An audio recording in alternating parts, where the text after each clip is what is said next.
you have a couple of sticks. So if we just highlight everything, there's also the bite wing selection. So obviously it's not as good as an intraoral bite wing, but it's a good alternative if they have a gag reflex. So if they can't tolerate any kind of bite wings or PAs or anything, you can use this one. So it just takes, it's a sectional OPG basically. So we can untick that and it'll select everything again. It tells you here how long it's going to take, so it's 11.9 seconds, and it gives you all your KV and your MA.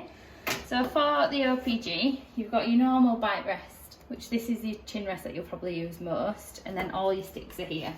So you have 2 edentulous sticks, so if they've got no teeth, it just gives them something to grip onto. So you got that one, you got 2 of those, and then you get 5 of the normal sticks. How do they bite on it, or? So yeah, so the gum ridge are just sitting there. Oh, okay. In there, so it just gives them something rather than sliding around. It kind of locks them into place. Okay.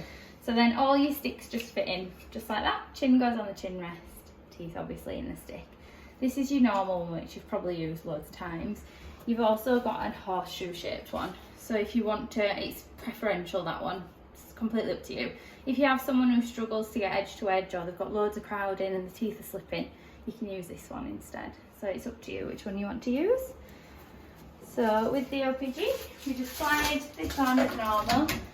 So with the X-ray machine, you've got 2 sets of up and down. It just depends on which side you're at. They both do the same thing. And then the middle button does the tempo rest in and out. The thing to note with that one is it doesn't stop when it automatically detects a head. It'll just keep going. It won't squeeze them to like really bad, but just make sure you're aware so it doesn't keep going and squishes them in there. So that's the only buttons you've really got in here. Patient holds onto these handles here.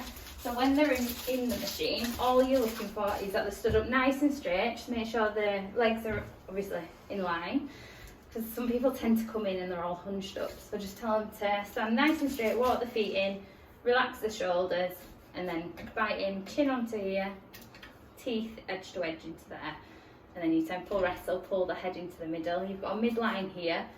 These lines don't really do anything, they're just for a bit of familiarity, so just for show more than anything. If you do get like a really broad patient, like a rugby player, and the shoulders are really high and they're going to touch, just get them to walk the feet forward so they're still in line, but you walk your feet forward so then you're kind of at a slant and it just drops these shoulders. Oh, that's good. Completely, so that's a good tip for that one. If you have anyone who's too tall for the machine, you can get them to sit down. Yours goes quite high, so I don't think, unless you get a giant, I think you'll be alright. But you can just get a little buffet and just get them to sit down. Just make sure they're sat up straight again. Like I said, there's no lasers, no lights. So as long as they're biting on that bite stick correctly and they're stood up nice and straight, you're good to go.